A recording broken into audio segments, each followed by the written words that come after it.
back to Glow Godly Podcast. I am John O'Brien, and today with me you have Brother Aljae Brown.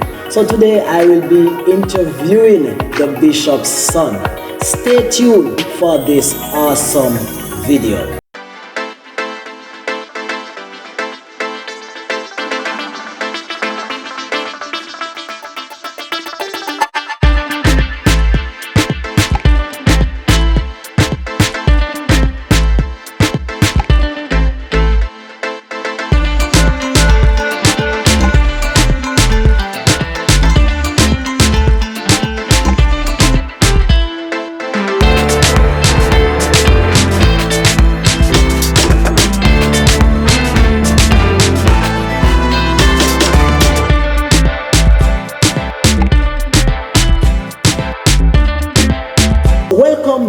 Welcome back. If you are new to the channel, please do subscribe.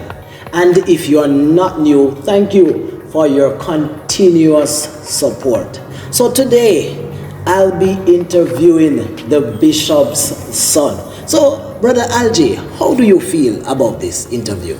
Well, I was very shocked at first hearing about, having to be interviewed and so forth. But, there are some misconceptions about being a pastor's son, and I guess some people probably want to know how it is being one. So I think it's an interesting topic to delve into.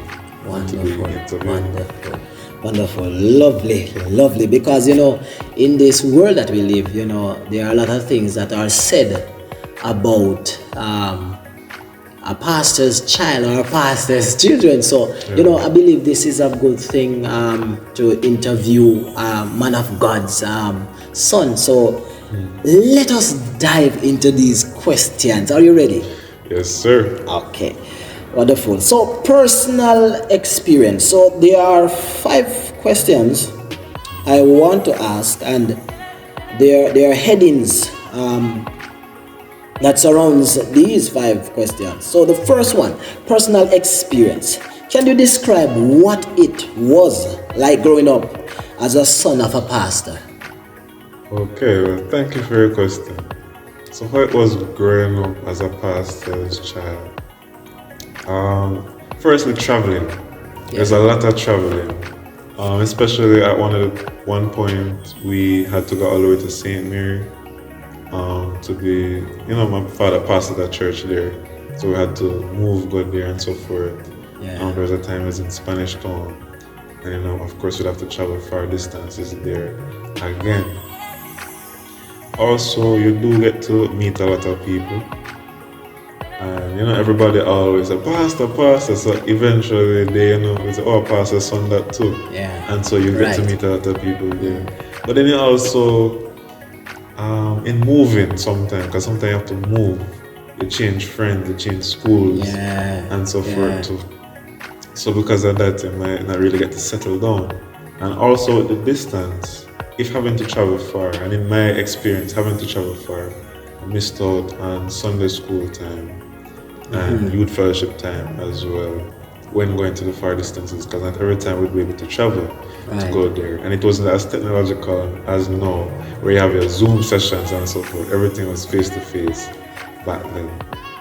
And also, I didn't witness this, but as a pastor's child, demon possession and the deliverance of it. So I remember one time I was a young child, and father parked up the car and had to go to the next car, and there was a child that was possessed, and had to go there, and he had to go there and pray and deliver that person from it. And growing up as well too, you see them always praying. The parents, when you're in the womb, you hear the prayer till you're out it as an infant. So growing up, there's always prayer. So Christianity is what you would know from before birth to now. Wonderful. So from these experiences, the whole traveling, did it do anything negative to you pertaining to learning wise, communicating with persons who you have met before, distance? Did it do anything negative to you? real in the sense that in terms of learning, what my mother would do is she would, have the Sunday school within the car, so we still be learning, and then sometimes we do catch it, but there are other times where we don't. In terms of connections with people, missing out on time, I'm naturally introverted, so I guess because of that I didn't really miss it fully. Yeah, so from personal experience, what are some of the challenges you faced and how did you overcome them? Okay, so one of those challenges would have been, always being perceived, I guess, by everyone and having to, maintain a certain image and lifestyle. Not saying you should, of course, live to the best as a Christian and so forth, but sometimes there might be scrutiny as a child, as a pastor's child, and you never know who might scrutinize or so forth. But in overcoming that, you just live the best you can, same way. And keep living for Christ and so forth. I wrote a little essay in first year of college when I was doing one of the foundation courses, and they told us to write about a role model. And I put my father as one because I always look up to him. And I always see him up there, Yes, ma'am. So Wonderful. So, do you feel any pressure to follow in your father's footsteps or maintain a certain level of religious commitment? As a pastor's child, sometimes I call it pastor too. Yes, but, right. Yes, sir. But not everyone is called to be a pastor. And, in viewing with a lens, with a little baby lens, seeing the ministry and so forth, I wouldn't jump into it. But if the Lord calls me, then of course I would go. Otherwise, no. So I don't know. God said to us, many are called, few are chosen, Right. And then there are different ministries as well, so that it doesn't even have to be a preacher. Right. So I wouldn't say it's a challenge there. In terms of pressure, can I repeat the question about the pressure? Do you feel any pressure to follow in your father's footsteps? Oh, no. The only pressure would be, as I said before, with the attention, the viewing, having to kind of maintain a certain image. Of course, as a Christian, should live holy and so forth. But pastors' children do face a bit more pressure in having to uphold that image, to of perfection in a sense. Yes, right. So that would be the only pressure. But otherwise, no. Thank you for answering that question. Number 3, the question number 3, community and relationships. How has being a pastor's son shaped your relationship with friends and community members? Well, with being a pastor's son, in terms of friends, even though I said you do go different places and you meet new people, you do meet new friends as well. And because of being a pastor's son, you gain that opportunity to meet new people. In terms of, does it play any role in the friendship, in terms of drawing closer? Maybe. Especially for our children at a younger age. And you see, your pastor comes with a son and a daughter, then the children would gravitate, and of course we as kids would play and so forth. On the older side, maybe to an extent, because you do get a young Christian who you can learn more about God with and so forth. So there's some gravitation. Sense of connection. Right. In terms of community, if you're talking back at home, community isn't as so conjoined with each other, and everyone kind of is to themselves. So in that sense, it doesn't really affect But if you're talking in the wider man level, interview by itself, you know? Right? So even like in the wider man level, and I guess at certain places in Jamaica, you know, you pass through with pastor and you realize that people have known you from you're a toddler. Smaller. And be like,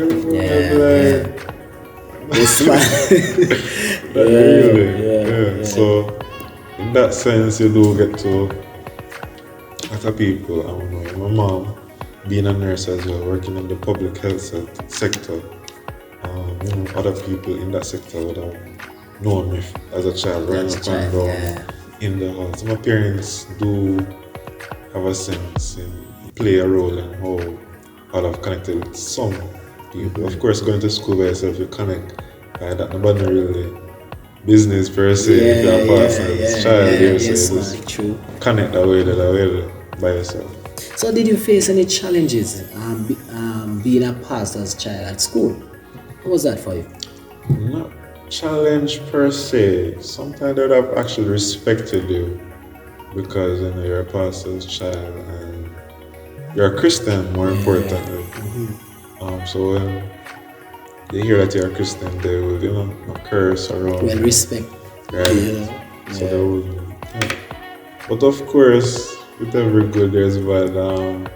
Some misconceptions. There's a pastor's son.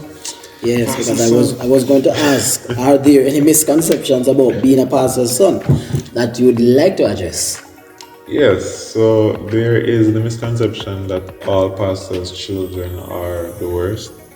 And the reason why that misconception has brewed is because, as what I've said, you grow up into this. So when you reach a certain age, you're going to want to explore and see more things. So even going to college, I'd have dormants be like, you not come to party? And I'm like, no. Because, as Christians, we don't party. And I'm introverted. And I have a lot of schoolwork and so forth. And I'm a Christian, as I said. So definitely would have not. But then you have some others who would have gotten a bit wild and so forth. But not all. You can't see one or two and label all as bad. Right. So that would be one. Another one is pastors' children are not perfect either. They are subject to falling. They are subject to make mistakes as well. And so I guess I see that where if a pastor's child falls, it is a heavier sin than if a regular person falls. So it's a misconception as well. They are humans as well. And the pastor is a human as well. Right. Too. Right. So those would have been two misconceptions. Oh wait, one last one. And just because you're a pastor's child, that doesn't mean you're called to the role of becoming a pastor and following the footsteps of your father or mother, if it's a female pastor. So, some people might think, because of that you have to do that too. But no. You have to be called by God to go in that role of being a pastor. Thank you for sharing. So the fourth question, role and responsibilities. Did you have any specific responsibilities or roles within the church growing up? Or even now? Even now. Okay, so growing up, I didn't have much roles because I would have been younger and extremely introverted as well. So the most that I would have done would have probably read scripture at a Sunday morning. And there was an instance of me preaching the church before this, and maybe one or twice up here at the current church at the moment. No. So that would have been really the only experience. I would have almost dwelled into dance, but I stopped at the last minute and did not partake in the dance. That was in the church before this one. So most of my, growth spurt would have happened at my current church, Emmanuel New Testament, where I would have become more involved in church. More vibrant, more active. Right. I used to clap like Yeah. Put Yes. like a Yes, more sir. rigid. So, I after my brother Roel would have went on and matriculated onto doing, going overseas and so forth, me along with brother Ronaldo would have been called to lead the youths.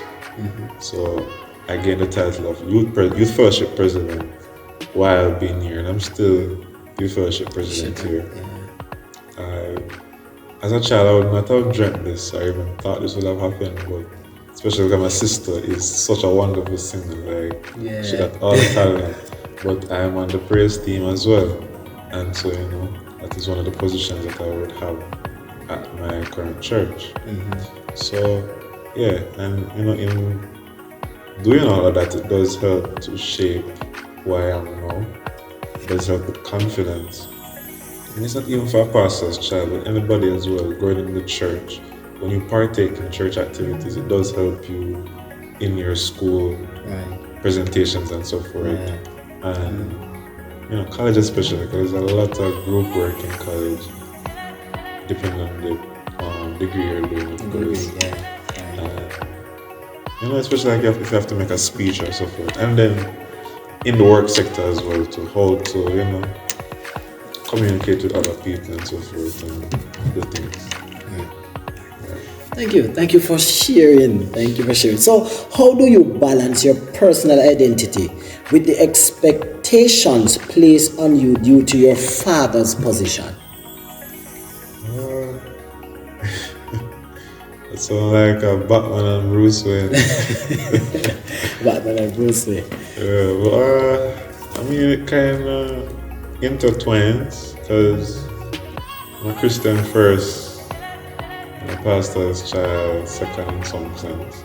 In terms of the balancing personal life with being a pastor's son, I was saying you're Christian first, nonetheless, and so you do uphold a certain standard. But of course, because of the added pressure and so forth, you do kind of have to walk on a bit little more eggshells than others. But overall, I think it's balanced well, because I'm pursuing a career in animation and doing art as well and so forth, and making interpersonal relationships with people who are at church and who are not at church and so forth. So I would say it is intertwined and balanced. It's just like when I say having a healthy work-life balance, you go to work, but you also must take care of yourself when not at work. So other times I'm at church, but then other times I will be doing other social and work-related activities. Thank you for answering that question. So, personal growth and future plans. In what ways has being a pastor's son contributed to your personal growth? So, one way in which being a pastor's son would have helped with my personal growth is, as I would have said, in terms of being more of a leader and gaining some values that you'd carry along. So I wouldn't be the person who would go and start a fight with anybody, or you're supposed to turn the other cheek. Though in that situation, I don't know who would, really turn that cheek. But you wouldn't instigate, you wouldn't start up anything, and you try your best to settle things properly or amiably before you might have to resort to tougher hand. Right. So the values really and responsibility, being prudent, careful in your walk as well. You can't really be seen at certain places and so forth. And as a Christian overall, shouldn't be seen in certain conversations. Yeah, you should some things there. So as I have said, the values placed and so forth would intertwine, would really shape. You of course have to be prudent, careful in your walk, and as I said, other Christians as well. But of course, there's a tiny bit more pressure because of being a pastor's son or child overall. And that would affect those you're around as well too, those you might be close to and so forth.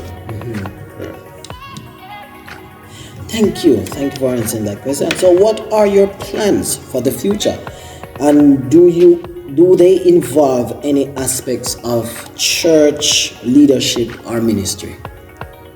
My plans for the future, can I still get to heaven? You're right. Right. But on this earth, I do want my career to propel forward in the animation industry. I do want to work on projects both locally, regionally, and internationally. And I do want to make a lot of money. Right. Right. Yeah. So that would be one aspect. In terms of church-wise, though, I would contemplating, haven't done it yet. But in terms of being a pastor, no, unless God really grab my shirt and throw me into it. But in terms of ministry-wise, I could utilize art as a medium to reach others and kind of illustrate things that would have happened in the Bible. So I feel like if I'm to have a ministry, it would revolve around that due to that being my work that I'm doing in this earth right now. Maybe even a deacon now, a little bit older.